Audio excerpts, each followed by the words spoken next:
Como é que o senhor vê, por exemplo, críticas da própria oposição dizendo que está tendo falta de água constante, né? Muitas vezes, né, principalmente no interior do estado. Como é que está hoje a regularidade e a perenidade do fornecimento de água no interior do estado, ultimamente? Boa pergunta, Nígia. A gente atua hoje em 211 municípios dos 223. Até bem pouco tempo atrás, nós atendíamos apenas 201. 10 entraram novos, a exemplo da Pororoca, a exemplo de Borborema, a exemplo de Baraúna, só para a gente citar alguns deles. Tá? E nós temos situações diversas no estado. Nós temos situações que eram extremamente ruins, vamos por assim dizer. Vamos dar o exemplo. A gente tinha situações de falta de segurança hídrica. A gente tem manancial, a gente tinha instalação no manancial, captação, extração de tratamento, tubulação, tudo redondo, mas faltava água no manancial. A exemplo de Picuí, recentemente. É um exemplo. Então, o problema não é a Companhia de Água e Esgoto da Paraíba. Se você olhar, e aí é bom que a gente peça à população também que observe, muita gente, João, não acredita em mudança climática. Né? Para essas que não acreditam, pegue o histórico que está lá dentro da ESA e veja o regime de chuvas nas regiões que nós temos. Você vai ver que até o comecinho dos anos 2000 existia uma regularidade entre chuvas, recargas dos mananciais, na média. Isso quebrou, principalmente da metade dos anos 2000 para cá. Então a gente tem situações que nem sequer foram recarregadas a quantidade de chuva mínima de precipitação na média nos últimos anos. Então isso reflete os mananciais. Por isso que cada vez mais a CAGEP e o governo do estado têm feito ações de levar adutoras a longas distâncias. Então posso citar aqui, por exemplo, a Transparaíba-Curimataú, que hoje atende Frei Martinho, Nova Palmeira, Baraúna, que nunca teve água, é a primeira vez. Então, para esses que fazem críticas, que assumiram governos em tons passados, né, eu devolveria a pergunta. Né? Eu dizer aqui que a gente não tem problemas a resolver, né, eu não mereceria estar nessa cadeira. Porque eu estou nessa cadeira como presidente da companhia, assim como a diretoria, assim como os 2.600 funcionários da companhia, para servir a população, entender onde estão os problemas, planejar, elaborar projeto, executar, buscar dinheiro, fazer a execução das obras e resolver. É o que nós fizemos no Curimataú. Frei Martinho hoje tem segurança hídrica com a água, com a transposição. 183 quilômetros no município de menos de 4 mil habitantes. Então, para aqueles que nunca levaram água em Baraúnas, que já passaram pelo governo, eu faria a pergunta: se hoje criticam, por que não foi feito quando tiveram a oportunidade de sentar na cadeira?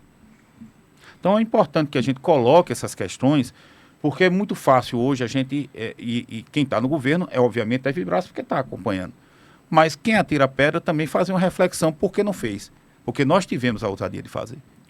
Né? Então, Soledade tem segurança hídrica, Boqueirão tem segurança hídrica, São João do Cariri, em outras cidades que eu poderia citar aqui, Boa Vista, está ali do lado de Campina Grande, Catolé do Boa Vista. Por que não levaram água numa adutora bem pertinho de Campina? E nós fizemos. Por que não levaram água Caturité, que só é atravessar ali a PB, está a estação de tratamento? Por que não levaram? Nós levamos não só para a cidade, mas para todas as comunidades do entorno.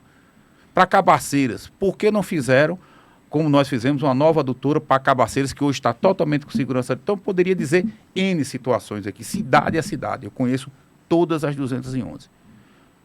Né? Então, nós estamos trabalhando no distrito de São José, por exemplo, lá em Bom Jesus. Em Santa Helena, a gente está tratando Várzea da Ema, fazendo um projeto integrado. Agora, se eu chegar, ou qualquer gestor que sentar nessa cadeira, diz que resolve o problema de segurança hídrica como passe de mágica, desconfie. Porque ele está prometendo e não vai poder cumprir. O que nós fazemos na CAGEPA é um trabalho com planejamento, com organização, para manter a menor tarifa do Nordeste e para manter a saúde da empresa viva, para fazer o que nós fizemos, utilizando, investindo 193 milhões para fazer mais de 600 quilômetros de rede em municípios pequenos, fora João Pessoa, fora Campina, de 2004 para cá. Né? A gente sabe para onde está indo o dinheiro da CAGEPA. Esse é um ponto importante. A CAGEPA sempre foi conhecida e vista na imprensa, enfim, nos papos por aí, em João Pessoa e Paraíba fora, como uma empresa deficitária, uma empresa que era cara, tinha um quadro de funcionários com salários altíssimos e tal. E, pelo que eu entendi, a CAGEPA nos últimos anos teve um balanço superavitário. Como é que é o cálculo disso? Tem a ver com tarifas? Como é que esse dinheiro vai ser investido daqui para frente? Boa pergunta, João. A gente tem um projeto, por exemplo, hoje, toda segunda-feira nós temos uma reunião de diretoria à tarde. Toda segunda-feira. Onde cada diretor presta conta das suas ações. Então eu tenho diretor comercial prestando contas do que foi feito na atualização do parque de hidrômetro, do acompanhamento, por exemplo, do que a gente chama controle de águas inativas, são águas que estão no sistema inativadas, mas a gente está checando se tem gato. Por quê? O gato não é um problema da companhia, é um problema de todos que pagam sua conta em dia. Eu não posso transferir para a sociedade uma questão que é, inclusive, minha de fiscalização. Então, essa ineficiência tem que ser combatida dia a dia. Então, por isso que toda segunda-feira, à tarde, a agenda de todos os diretores são fechadas para que nós façamos, primeiro, uma prestação de contas interna, onde cada diretor tem sua palavra, faz as suas explanações, onde nós controlamos custeio, onde nós controlamos investimento, onde nós discutimos assuntos que são, por exemplo, de parceria com empresas para poder avançar em determinados pontos, como nós fizemos em Patos, por exemplo. Nós tínhamos 5 empresas para fazer loteamento. Cada uma com adutora, com custo alto. Por que não fazer uma adutora única, um reservatório único?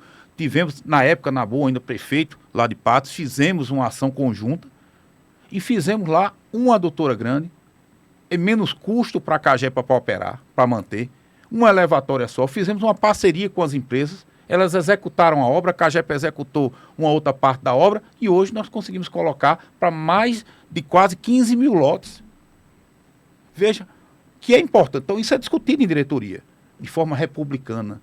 Todo mundo que está lá está vendo o que foi feito. Então, parte do que nós construímos, primeiro, foi em virtude da autonomia que se deu à gestão da companhia. Então, não tem segredo. É trabalho, corte, controle de gastos, controle de custos e gestão. Cinto apertado. Cinto apertado para aquilo que não gera benefício para a sociedade. Então, por exemplo, meus carros são rastreados. Então, eu sei, é cartão de combustível. Então, eu sei quantos quilômetros o carro andou, quanto foi colocado de combustível, e a gente consegue, hoje, facilmente, seja por modelos matemáticos, seja pela IA, verificar se o carro está compatível com o consumo de um padrão de carro daquele. Então, você gera um alerta e vai verificar, meu amigo, você está andando com o carro e o carro está consumindo muito mais. O que é que está havendo? Está deixando o carro ligado? Então, e uma conscientização. Sem gestão que não envolve as pessoas no processo e não cria significado, ela seja gestão pública ou privada. Se for privada, a empresa quebra. Se for gestão pública, ela se torna ineficiente. Então, é isso que nós implantamos na Cagepa. Então, tem problemas? Tem. E eu posso aqui citar vários e posso dizer quais encaminhamentos foram feitos. Vai ser resolvido amanhã? Não. Mas a gente sabe que tem planejamento, tem recurso para ser feito. Então, vou citar um exemplo. Quando nós discutimos, que um exemplo foi polêmico, quando nós discutimos a PPP, é um modelo que nós utilizamos para manter a empresa pública, manter a empresa sob controle e gestão do processo como um todo e trazer investimentos que o Estado precisava fazer, mas que não poderia ele sozinho resolver. A oposição diz que a Cagepa foi vendida. Aí eu queria saber, quando a gente faz uma transação de venda, você vende e recebe algo em troca, concorda? Então, eu queria saber onde foi que a gente vendeu, porque a Cagepa não recebeu dinheiro, o governo do Estado não recebeu dinheiro. Que venda foi essa? Eu desconheço. Agora, o que é que acontece?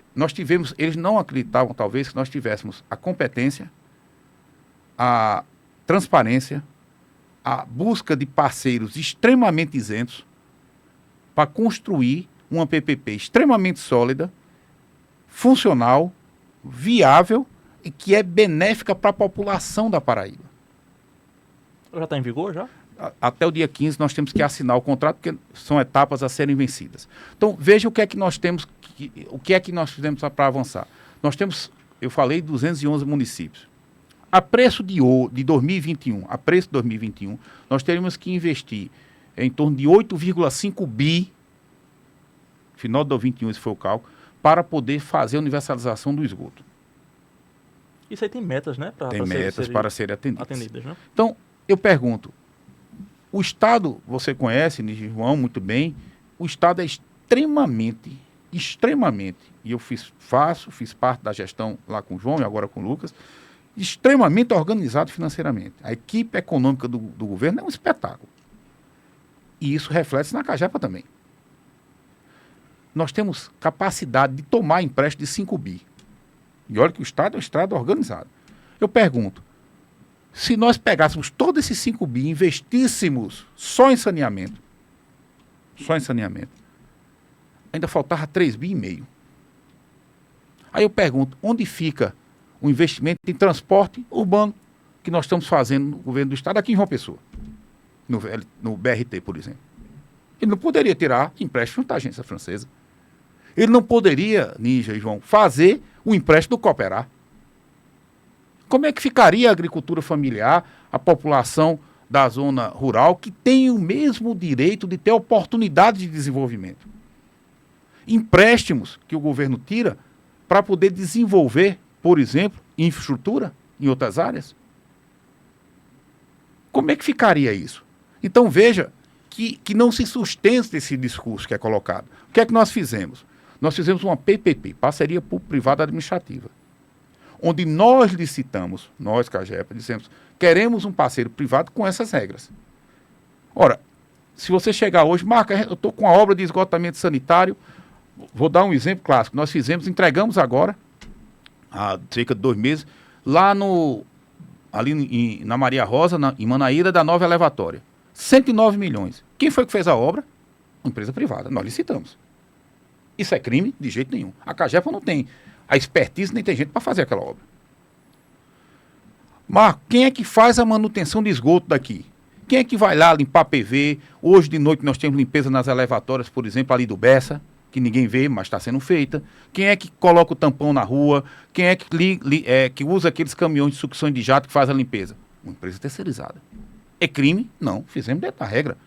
Então, em vez de usarmos a Lei 13.303, que é a lei de licitação das estatais, nós usamos a lei das PPPs, modelamos um modelo econômico-financeiro, que essa é a diferença, elaboramos matriz de risco, tudo direito, seguimos todos os trâmites, não tem um trâmite pulado. Isso é um detalhe importante porque alguns dos opositores do governo levaram ao ponto de que esse processo não houve uma transparência, ou foram pegos de surpresa, ou de uma forma meio que um processo a toque de caixa. Não teve debate, segundo o próprio senador Efraim. Como é que foi essa questão desse processo? Deixa eu dizer, só para a gente concluir, essa situação foi feita e nós simplesmente criamos um modelo. Ora, o cara vem sobre minha gestão, então o relacionamento com o cliente é meu, eu que vou mandar ele executar, nós vamos discutir o plano de obras que nós chamamos, e ele vai executar, terminar depois de 25 anos, volta para o patrimônio da companhia. Que venda foi essa? Eu desconheço. E vai ser pago sem a gente aumentar. Todo ano eu não faço um reajuste de tarifa? Sim. Nós não vamos ter um acréscimo de 1%, meio, 0,01 para pagar PPP. Por quê? Porque a gente modelou para isso. Nós conhecemos, eu sou do município do interior. Eu conheço a realidade. Eu conheço a realidade do Estado. Por isso que nós dividimos em micro-regiões, fizemos 85 municípios, pegamos a parte mais sacrificada, com menor renda, para colocar junto com a maior. Aí eu gostaria de perguntar quem está fazendo crítica, que quer sentar na cadeira do governo. O que é que ele vai dizer para o cidadão de Bom Jesus? Que ele não vai ter direito a ter esgoto? O que é que ele vai dizer ao meu município? Né? Porque tem gente que é apoiado por lá, pelo prefeito. O que é que ele vai dizer à população de Caiçara, lá nesse momento? Que ela não vai ter direito ao esgotamento? Porque nós modelamos exatamente para que o município, o cidadão de Caiçara, possa pagar igual de João Pessoa, igual de Bom Jesus, igual de Cajazeiras, igual de Pirpirituba, igual de Guarabira. Exatamente para entendendo que o Estado, para se desenvolver, ele tem que se desenvolver dando oportunidade a todos os paraibanos, independente de onde ele esteja morando. Essa é a regra que foi colocada para a gente. E é essa a regra que eu sigo como gestor público. Aí vem a crítica de João Pessoa, ora, não tem um slogan de capital de todos? Por que está brigando agora por uma situação dessa? Eu acho que não é bacana. Se a gente for discutir processo, João, eu estou para discutir com qualquer um.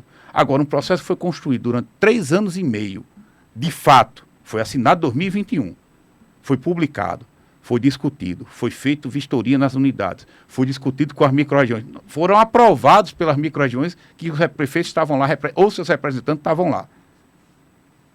Porque desde 2021 vem essa discussão. Essa discussão, foi contratado o BNDES, foi revisado pela FGV, Porque esses que criticam hoje não estiveram na audiência pública virtual, porque eu seria injusto de fazer uma audiência pública na capital e o cidadão de Bom Jesus não poder vir. Mas nós fizemos virtual, exatamente aberta. Está lá, quem quiser inclusive ver hoje, está no YouTube, vão lá ver. Então eu acho que assim, essa crítica, eu volto a dizer, é mais porque não conhece o processo, quer ter um discurso pelo momento, e eu gostaria muito que entendessem o processo, porque na hora que entender, em vez de criticar, defenderiam. Porque nós construímos sem utilizar o recurso do Estado, deixando o Estado para fazer as adutoras, para fazer em outros municípios, para fazer estrada, para fazer escola, para fazer transporte urbano nas cidades. O Estado precisa então nós estamos trazendo desenvolvimento para o Estado. Só para a gente ter ideia hoje, em questão só para matar esse assunto, qual a taxa hoje de saneamento do Estado e qual pretende depois de um Nós temos hoje no Estado todo, aqueles que são administrados pela CAGEP. Eu não Sim. posso tratar dos outros 12 porque eu seria leviano e estaria entrando numa seara que não é nossa. Tá? Hoje nós temos em torno de 41% daqueles municípios que são atendidos pela CAGEP atendido com esgotamento. Nós temos situação como João Pessoa, quase 80%, Campina Grande mais de 90%, né? E temos situações que precisam ser recuperadas. Por exemplo, Patos agora a gente está gastando, fizemos uma licitação, já está em andamento, né? A AFD agora também, nós estamos gastando quase 100 milhões em Patos na parte de esgotamento sanitário. Então é um valor significativo, queremos sair de Patos de 15% para quase 45% lá na cidade de Patos. Então é um valor significativo, pra você ter ideia, né? Para aumentar 20 e poucos por cento, 100 milhões de reais. Veja que é um valor, eu estou falando, numa cidade.